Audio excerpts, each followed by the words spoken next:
সবাই বলছে তোমার মতন এত ভালো একটা মানুষ কিভাবে এরকম একটা মানুষের সঙ্গে কারো কারো ক্ষেত্রে এরকম একটা পরিবারের সঙ্গে জড়ালো, এটাই খুব অদ্ভুত ব্যাপার। তাদের বক্তব্য অনেকটা এরকম, আমি কিছু কথা শুনেছি, ঠিক আছে, সেই কিছু কথাগুলো এরকম ছিল, তোমার সম্পর্কে আলোচনা করছে তারা নিজেদের মধ্যে। বেশ অনেকক্ষণ ধরে কথোপকথন, সেটা পুরোপুরি রূপে শুনেছিলাম, তো সেখান থেকেই আমি কিছু জিস্ট তুলে বলছি যতটা বলতে পারি। ওর মতন মেয়েকে এরা পেয়েছে, এদের ভাগ্য খুব ভালো। আমি যদি পেতাম এর মতন মেয়েকে, না আমি মুড়িয়ে রাখতাম, আমি তাকে এত যত্নে রাখতাম, তার পাটা মাটিতে পড়তে দিতাম না। এরা এখন বুঝছে না এরা কার সঙ্গে কি করছে, স্বয়ং ভগবানকে হাতে পেয়ে এরা সব কিছু হারাচ্ছে। কি মানুষ এদের, ভগবান কেন এই রকম মানুষকে এখানে পাঠালো, এই রকম ধরনের কথাবার্তা তারা নিজেদের মধ্যে আলোচনা করছে। এবং যেন মানে তাদের কথাবার্তাগুলো শুনে মনে হচ্ছে তোমাকে যেন বহু দিন ধরে তারা দেখছে, অবজার্ভ করছে, তোমাকে যেন অনেক দিন ধরে ওরা চেনে। এরকম একটা তাদের কথাবার্তার মধ্যে আসছে। দেখবো ডিটেল রিডিংয়ে কি আসে। তার আগে দুটো জিনিস বলবো। একটা, যারা আমার থেকে পার্সোনাল রিডিং নিতে চাও বা কাটান ক্রিয়া, হিলিং কোনো রকমের কিছু করাতে চাও বা আমার প্রোডাক্টের সম্পর্কে জানতে চাও, তারা এই দুটো নাম্বারের মধ্যে যে কোনো একটা নাম্বারে হোয়াটসঅ্যাপ করে আমার সঙ্গে যোগাযোগ করতে পারো। নাম্বার দুটো দেওয়া থাকবে ভিডিওর ডেসক্রিপশন বক্সে, তার সঙ্গেও আমি বলে দিচ্ছি। একটা হচ্ছে 9062656579, আরেকটা হচ্ছে 8017358735। এই দুটো নাম্বারের মধ্যে যে কোনো একটা নাম্বারে হোয়াটসঅ্যাপ করে আমার সঙ্গে যোগাযোগ করতে পারো। যে কোনো রকম রিডিংয়ের বিষয়, বাস্তু রিডিং হোক, হেলথ রিডিং হোক, লাভ রিলেশন রিডিং হোক বা যে কোনো রকম রিডিংয়ের বিষয়ে যোগাযোগ করতে চাইলে এই দুটো নাম্বারে প্লিজ কল করো না, কারণ কল আমার ধরা হয়ে ওঠে না, ঠিক আছে? তো আমি হোয়াটসঅ্যাপ করো, আমি অবশ্যই সবার হোয়াটসঅ্যাপের উত্তর দিই এবং দেব। আচ্ছা, এবার চলে আসি আরেকটা বক্তব্য। রিডিংটা অ্যাজ ইউজুয়াল টাইমলেস, রিডিংটা জেন্ডার স্পেসিফিক নয়, রিডিংটা সমস্ত ধরনের মানুষের জন্য, সমস্ত জোডিয়াক সাইনের মানুষের জন্য রিডিং। ওকে, চলো দেখে নেওয়া যাক। যেহেতু একটা জেনারেল কমন কালেকটিভ রিডিং, তো সবটা তোমার সঙ্গে নাও ম্যাচ করতে পারে, তাই যতটা ম্যাচ করবে ততটা নেবে, বাকিটা অন্যদের জন্য ছেড়ে দিতে পারো, অথবা divine guidance for your future ওই হিসেবেও নিজের কাছে রাখতে পারো। কিন্তু পুরোটাই 100% তোমার পার্সোনাল রিডিং এইভাবে নিতে যেও না, কেমন?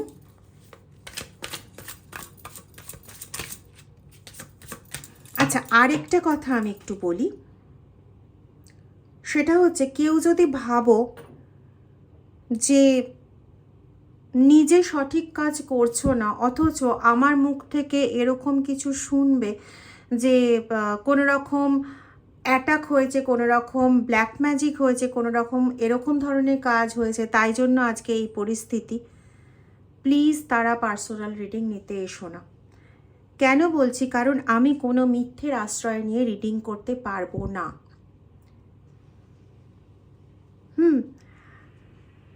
আমি যদি রিডিংয়ে পাই যে বাড়ির অশান্তির জন্য কেউ বাড়ি ছেড়ে চলে গেছে, আমি যার কারণে বলছি কথাটা তিনি খুব ভালো মতন বুঝতে পারবেন, তাহলে আমি সেটাই বলবো। সেখানে যদি তিনি নিজে রেসপন্সিবল হন, তাহলে আমার কিছু করার নেই। আমাকে মানে আমার পার্সোনাল রিডিং টাকা দিয়ে বুক করা হয়েছে মানে এটা নয় যে আমি সত্যের বিপরীতে গিয়ে কথা বলবো। আমার কাছে পার্সোনাল রিডিং বুক করো বা স্পেলের কাজ করো, যাই করো না কেন, সেটার সততার সঙ্গেই করব, এবং সেখানে যেটা পজিটিভ সেটাই পজিটিভ বলবো, যেটা নেগেটিভ সেটাকেই নেগেটিভ বলবো। এবং কোনো স্পেল যারা করাচ্ছ তারা জানো, যতক্ষণ না পর্যন্ত ওটা শেষ হয় ততক্ষণ পর্যন্ত আমি ওটার পেছন ছাড়ি না। হ্যাঁ, অবশ্যই যে কোনো রিডিং, যে কোনো স্পেল, যে কোনো কাজ মহাদেব যদি না দাঁড়ান, তিনি যদি আশীর্বাদ না করেন, তাহলে কোনোটাই হবে না। এটা তো ঘটনা। ঠিক আছে, চলো, সেটা কারোর বাচ্চাকে তার কোলে ফিরিয়ে দেওয়া, বা ছাড়াছাড়ি হয়ে গেছে তাদেরকে একসঙ্গে এনে মিলিয়ে দেওয়া, বা কারোর পড়াশোনার রেজাল্ট ভালো হওয়া, বা এক্সট্রা ম্যারিটাল অ্যাফেয়ার্সকে বন্ধ করা, সে যাই কাজ হোক না কেন। চলো, রিট্রিটিং, এক্সপেকটেশন,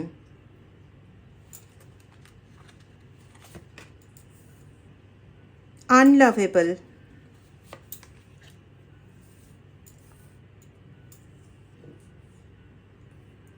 ভালনারেবল। আমি 7টা কার্ড নেব।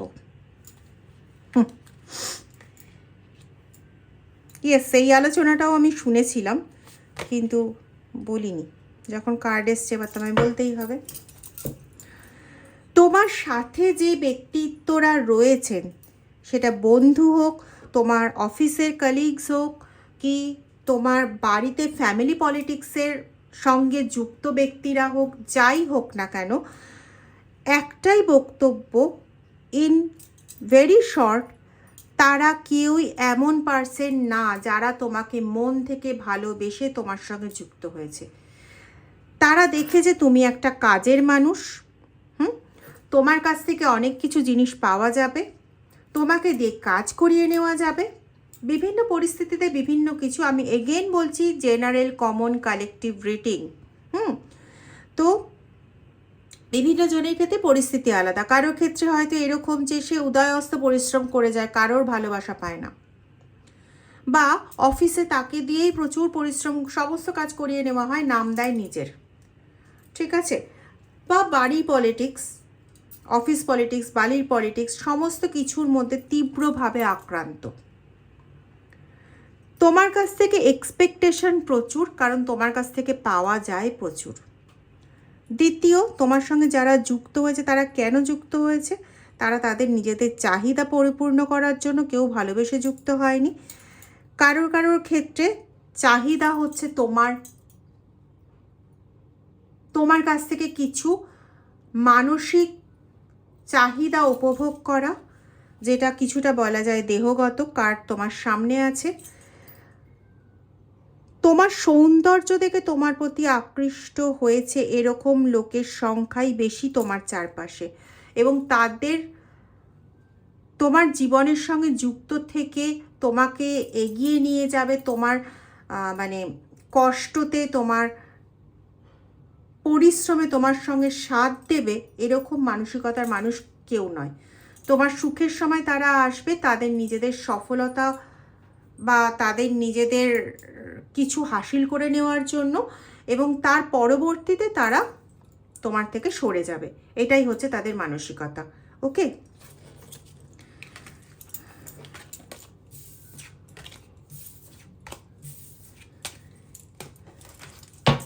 আর একটু ডিটেলসে যাব। আমি পাচ্ছি এরা তোমাকে ব্লক করে রেখেছে। আমি চাল দেখতে পাচ্ছি। কারোর ক্ষেত্রে হতে পারে সন্তান হওয়ার ক্ষেত্রে ব্লকেজ ক্রিয়েট করে রেখেছে, কারোর ক্ষেত্রে অর্থনৈতিক দিকে ব্লকেজ ক্রিয়েট করে রেখেছে, কারণ এখানে আমি হলুদ এবং চাল দেখতে পাচ্ছি। একটা রেমিডি বলি, একটা অখণ্ড পান পাতা নেবে, শুক্রবার করে করবে এটা।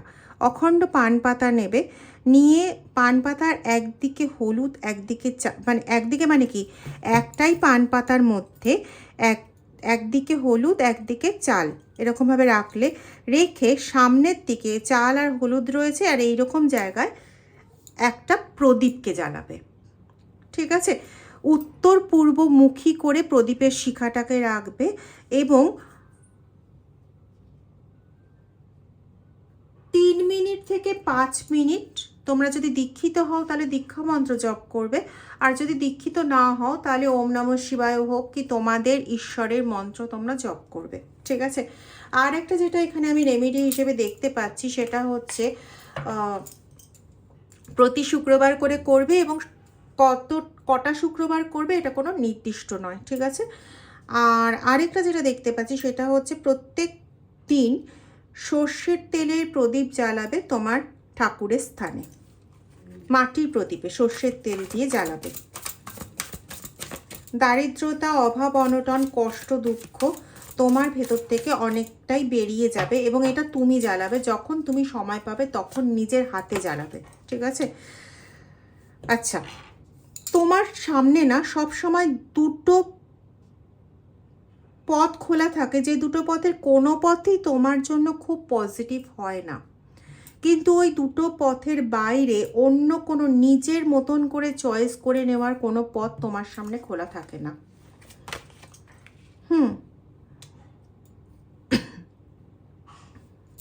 আচ্ছা, তোমার ভেতরে আরেকটা ব্লকেজ ক্রিয়েটের জায়গা হচ্ছে, তুমি যখন প্রচণ্ডভাবে রেগে যাও তখন তুমি কোনোভাবেই নিজের দিশা ঠিক রাখতে পারো না এবং নিজে পুরোপুরি একদম ব্লকড হয়ে যাও।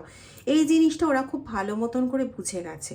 তাই জন্য যখন ওরা বাইরের কিছু করে তোমাকে আটকাতে না পারে, খুব ভালো করে বুঝবে, বাইরের কিছু করে যখন আটকাতে না পারছে তখন তোমার মধ্যে রাগ জাগিয়ে দেওয়া হয় বিভিন্ন কিছু চালানের মাধ্যমে, এবং ওই রাগটা জাগিয়ে দেওয়ার ফলে তোমার মধ্যে রাগ জমতে জমতে জমতে জমতে এমন একটা পর্যায়ে এসে উপস্থিত হয় যে তুমি পুরো না স্টাকড কন্ডিশনে চলে যাও, কিছুই তুমি বুঝতে পারো না যে কি করবে কি না করবে।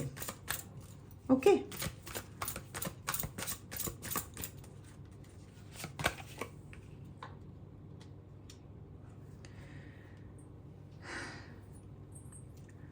আগেই বলেছিলাম যে প্রত্যেকে তাদের কাজগুলো তোমাকে দিয়ে করিয়ে নেয়, এরকম টাইপের তাদের মানসিকতা।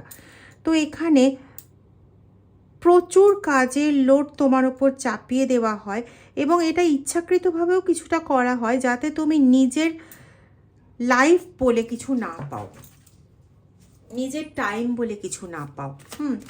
নিজেকে নিয়ে ভাবার, নিজেকে নিয়ে বসার, নিজের যে ক্রিয়েটিভ ওয়ার্কগুলো করতে খুব ভালোবাসো, যেমন গান বা একটু দাঁড়িয়ে সবুজ দেখা, মানে গাছপালা দেখা বা একটু গান শোনা, মেঘের দিকে তাকিয়ে থাকা, আমি এখানে পাচ্ছি, আমি জানি না কে এগুলো ভালোবাসো, বৃষ্টি উপভোগ করা, প্রাকৃতিক জিনিসগুলোর সাথে থাকা। এবং অদ্ভুতভাবে তোমার না রোদ জিনিসটাও পছন্দ, মানে আমরা যেরকম সবাই মোটামুটি গরমে রোদ আমাদের অসহ্য লাগে, তোমার কাছে ওই রোদ, প্রাকৃতিক যে জিনিসটা, এটাও তোমার খুব পছন্দ। তাই বলে বলছি না যে তুমি রোদের মধ্যে মানে তেতে পড়ার জন্য সূর্যের আলোতে বসে থাকো, কিন্তু তোমার কাছে এগুলো খুব ভালো লাগে। বৃষ্টি, কেউ কেউ এর আগে আমাকে কোনো একটা ভিডিওতে লিখেছিলে যে বৃষ্টি ভালোবাসো, তাই ওটা আমি বলছি না, কিন্তু মানে এই রোদের ব্যাপারটা আমি জানি না তোমাদের মধ্যে কে আছো এরকম যে প্রকৃতিকে এতটা ভালোবাসো। ডেফিনেটলি তোমার জন্য জাজমেন্ট আসছে, ডেফিনেটলি, এবং আর কেউ তোমার সাথে থাক আর না থাক, তোমার ঈশ্বর স্ট্রং ওয়েতে তোমার সাথে রয়েছে। দ্যাটস ওয়াই জাজমেন্ট কার্ড তোমার জন্য এসে গেছে, কারণ সবাই একটা জিনিস বুঝতে পারছে, যেটা ওরা আলোচনা করছিল, যে তোমার মতন মানুষ বলেই তাকে দিয়ে এত খাটিয়ে নিতে পারছে, এত কিছু করতে পারছে, আর তারপরে এই অবিচারটা করতে পারছে। তারা দোষ দিচ্ছিল তোমার হয়ে, তারা দোষ দিচ্ছিল ঈশ্বরকে, যে ঈশ্বর কেন এরকম মানুষকে এরকম পরিবারে এনেছে, এত ভালো একটা ফুলের মতন মানুষকে কেন এই পরিবারে এনেছে। নো ম্যাটার তুমি একজন মেল পার্সন হতে পারো, তুমি একজন ফিমেল পার্সন হতে পারো, ঠিক আছে। এমনি তুমি ভীষণ স্ট্রেট ফরওয়ার্ড, তুমি ভীষণ ব্যক্তিত্বপূর্ণ, কিন্তু যেখানেই চলে আসে কয়েকজনের মাঝে তখন তুমি অত্যন্ত নম্র, অত্যন্ত ভদ্র। কিছু জায়গায় যে তুমি বুঝতে পারো না তা নয়, যে তুমি ব্যবহৃত হচ্ছ, এটা তুমি বুঝতে পারো, কিন্তু বুঝতে পেরেও তুমি সেখান থেকে সরে আসো না। তুমি এটা জানো যে একটা না একটা সময় তোমার হয়ে কেউ একজন দাঁড়াবে, এই স্ট্রং বিশ্বাসটা তোমার কোথাও ছিল, আছে, থাকবেও, যার জন্য তুমি আজকে এই জাজমেন্ট কার্ডটা তোমার জীবনে পেয়েছো।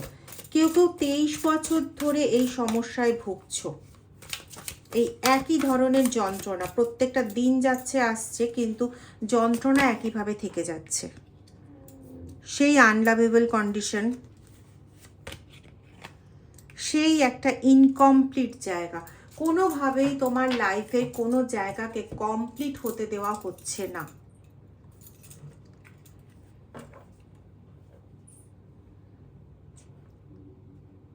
কেউ কেউ আছো যারা জীবনে,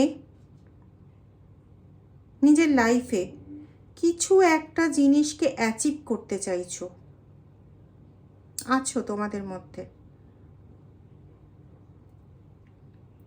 কিন্তু কোনো না কোনোভাবে তোমার সেই অ্যাচিভমেন্টের জায়গাটা আটকে যাচ্ছে। লাইফে সেটা কোনোভাবেই অ্যাচিভ করতে পারছো না।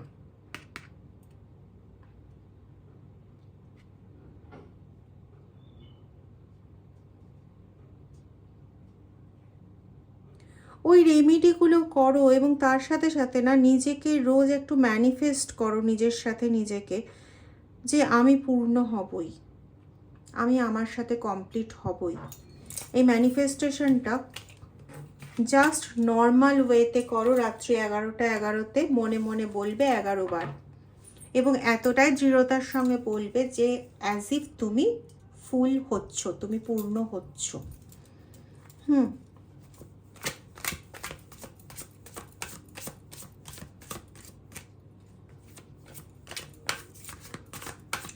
সবাই না জেনে শুনে তোমার সঙ্গে এরকম ধরনের কাজগুলো করে, অ্যাজ ইফ তুমি কখনো, যেহেতু সাতচরে রা কাটো না, সেজন্য তুমি কখনো ঘুরে দাঁড়াতে পারো, বা তুমি কখনো এগুলোর বিরুদ্ধে কোনো কথা বলবে, এগুলো কেউ ইমাজিনও করতে পারে না। সমস্যা হয়ে গেছে এটা।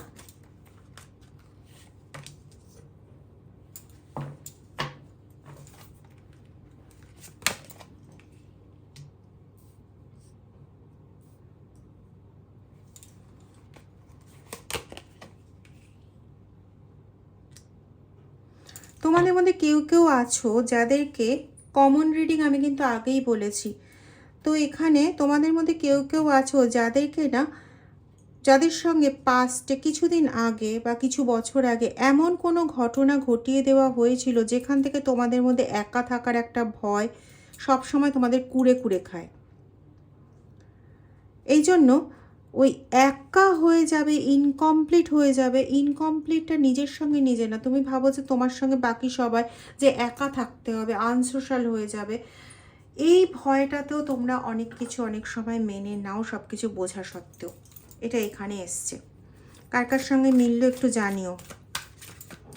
কেউ কেউ আছো যে কোনো টাসেলের ভয়তে চুপ করে থাকো, ভালো লাগে না টাসেল, ঠিক আছে যা চাইছে ভাই করে দিয়ে দিই। আর কেউ কেউ আছো যে নিজের একটা জায়গা খুঁজে পেতে চাইছো, একটা হ্যাপিনেস খুঁজে পেতে চাইছো, কিন্তু সেটা করতে পারছো না। ওটা করতে গেলে আবার সেই একা হয়ে যাবে এই ভয়েতে। এক্সপেকটেশন, তোমাকে এই ফাঁদে ফেলে রাখা হয়েছে। তুমি এক্সপেক্ট করছো কোনো না কোনো দিন যা যা তোমার আটকে আছে সেই সমস্ত কিছু একদিন শেষ হবে।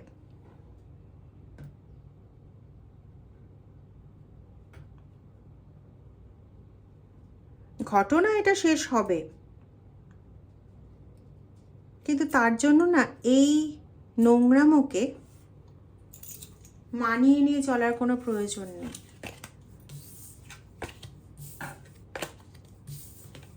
কারণ জাজমেন্ট কার্ড যার জন্য চলে আসে না, সব কিছু মানিয়ে নিয়ে চলাটা অতটাও প্রয়োজনীয়তার মধ্যে থাকে না।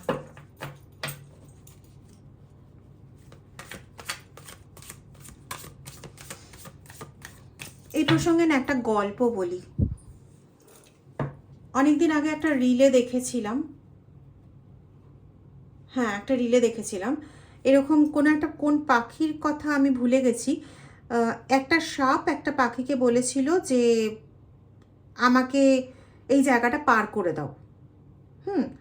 তো সে প্রথমে ভয় পাচ্ছিল যে আমি এটা করতে যাব, আমাকে যদি মানে কামড় দিয়ে দেয়, সাপটা। তো তখন সে রাজি হচ্ছিল না প্রথমে, তারপরে সাপটা তাকে আশ্বস্ত করলো যে না, আমি তোমার কোনো ক্ষতি করব না, তুমি আমায় শুধু পৌঁছে দাও। তো পাখি তার কথায় ভুলে গেল, ভুলে গিয়ে তাকে পিঠে করে নিয়ে সে উড়ে চলল। তো যখন সে প্রায় তার ডেস্টিনির কাছাকাছি চলে এসছে সাপটা, সে কি করলো, পাখিটার ঘাড়ে কামড় দিল, বিষ ঢুকিয়ে দিল। তো পাখিটা যখন বলল তুমি তো বলেছিলে আমায় মারবে না, তো সাপ বলল আমি আমার স্বভাবের দাস। এবং আলটিমেটলি কেউই আর ডেস্টিনিতে পৌঁছতে পারলো না, যেহেতু তার শরীরে বিষ ভরে দিয়েছিল, তো সেও পৌঁছতে পারলো না। আর সাপটাও যেহেতু পাখির ওপরই পুরোপুরি ডিপেন্ডেন্ট ছিল, তো সাপও পৌঁছতে পারলো না ডেস্টিনিতে। কিন্তু কথাটা হচ্ছে, কেন বললাম এটা, তুমি যাদেরকে ভাবছো না যে এরা তোমাকে সেই জায়গাটা দেবে যেখানে তুমি তোমার পার্টনারের সঙ্গে বেশ কিছুক্ষণ বসে নিজের মতন গল্প করবে, যেখানে তুমি তোমার পার্টনারকে নিজের কাছে পাবে, বা তোমার অফিস কলিগসদের তুমি তোমার মতন করে তোমার কাছে পাবে, হ্যাঁ, বা যেখানে তোমার অপূর্ণ স্বপ্ন পূর্ণ হবে, তুমি ভাবছো, কোনো লাভ নেই। কারণ এরা তাদের নিজের স্বভাবের দাস, এরা কোনোদিন পরিবর্তিত হবার নয়। তোমাকে যদি কেউ তোমার ইচ্ছে পূরণ করিয়ে দিতে পারে, সেটা একমাত্র ঈশ্বর, যে ডিভাইন তোমার সঙ্গে রয়েছে, তোমাকে প্রোটেক্ট করছে। তোমাদের মধ্যে অনেকেরই ইনটিউশন পাওয়ার ভীষণ ভালো, ভীষণ ভালো, তোমাদের এই ক্ল্যারিফিকেশন ভীষণ ভালো। না হলে বলো তো, যদি ঈশ্বর তোমার সাথে না থাকতো, আজকে যে লোকগুলো তোমার হয়ে কথা বলছে, একদিন এই লোকগুলোই তোমার এগেনস্টে ছিল এবং প্রচণ্ড বাজেভাবে ছিল। তাহলে আজকে তারা তোমার হয়ে তোমার অ্যাবসেন্সে করছে, মানে তারা নিজেদের মন থেকে করছে। তাহলে তোমার অ্যাবসেন্সে তোমার হয়ে তারা কথা বলছে, তোমার হয়ে তারা কষ্ট পাচ্ছে, তোমার হয়ে তারা বলছে যে তোমার সঙ্গে কেউ কমিটেড রিলেশনশিপে এলো না। সেটা অফিস কলিগ জাতীয় রিলেশনশিপ হতে পারে, এখানে ভীষণভাবে অফিস কালচারটা উঠে আসছে, বা বাড়ির লোকে হতে পারে, কেউ কমিটেড থাকেনি তোমার সাথে। জীবনের কোনো কিছুকে পাওয়া তোমার কাছে সহজ নয়, কিন্তু তুমি যে ধরনের পার্সন, সহজ হওয়া উচিত ছিল। যে আর 5টা মানুষের ভালো করে, সত্যি বলতে তার সঙ্গে ভালো কিছু হয় না, এটা ঘটনা। কিন্তু তার সঙ্গে যখন ভালো হওয়া শুরু হয় না, সেই ভালোর অন্ত করার ক্ষমতাও কারোর থাকে না, এটাও আমি দেখেছি। কিন্তু হ্যাঁ, সেটা হতে অনেক দিন সময় লেগে যায়, নিজের মধ্যেও একটা ভয় কাজ করে কোনো কিছু হারানোর, একা হয়ে যাওয়ার, যার জন্য সময়টা আরও বেশি লেগে যায়।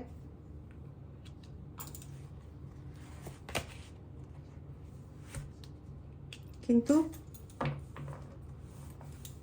আলটিমেটলি দুর্ভাগ্যকে তোমাকে ছেড়ে যেতেই হবে, কারণ সৌভাগ্য সুসময় অত্যন্ত ব্যস্ত হয়ে পড়েছে তোমার কাছে আসার জন্য।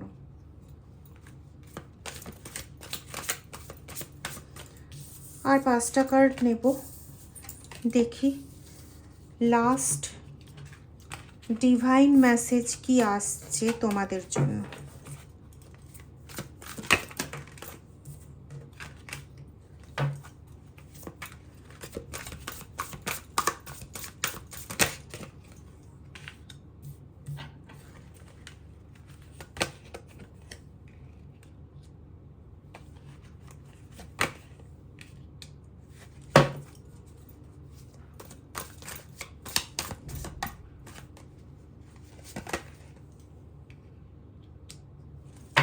আচ্ছা, ডিভাইন মেসেজ কিন্তু এটাই আছে যে যারা এতদিন তোমার সঙ্গে এই সমস্ত কিছু করে গেল, নির্মমভাবে অত্যাচার হোক, দুঃখজনক বিভিন্ন কথাবার্তা বলা হোক, যাই করেছে, সেই সমস্ত কিছুর জন্য এবার এদের দুঃখ পেতে হবে। এদের দুঃখ যন্ত্রণার সময় এসে গেছে। এরা ভয় পাবে তোমাকে আবার নতুন করে টাচ করতে, নতুন করে তোমার জীবনে কোনো রকম বিভ্রান্তি সৃষ্টি করতে এবার এরা ভয় পাবে।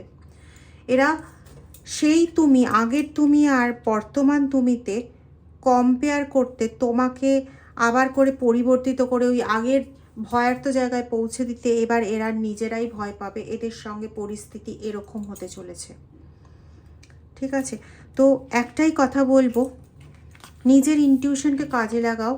ঈশ্বর তোমাকে যেটা বোঝাতে চাইছেন সেটা বোঝো, যে দিশায় চালাতে চাইছেন সেই দিশায় চলো। আর যে রেমিডিগুলো বললাম সেই রেমিডিগুলো করো, তোমাদের লাইফে অবশ্যই পজিটিভ চেঞ্জ আসবেই, আসতে বাধ্য, আসতে বাধ্য। প্লিজ রিডিংটা একটু লাইক করে দিও, শেয়ার করো, আর কমেন্ট করতে ভুলো না। তোমাদের লাইক, শেয়ার, কমেন্ট, তোমাদের চ্যানেলে ডোনেশন, এই সমস্ত কিছুভাবে অ্যাক্টিভ ওয়েতে আমার সঙ্গে আমার পাশে থাকার জন্য আমি সুমনাদি তোমাদের সকলের কাছে অত্যন্ত কৃতজ্ঞ। Thank you so much, thank you so much, thank you, thank you. আর যারা এখনও চ্যানেলটা সাবস্ক্রাইব করোনি তারা প্লিজ চ্যানেলটা সাবস্ক্রাইব করে বেল আইকন প্রেস করে দিও। Thank you very much.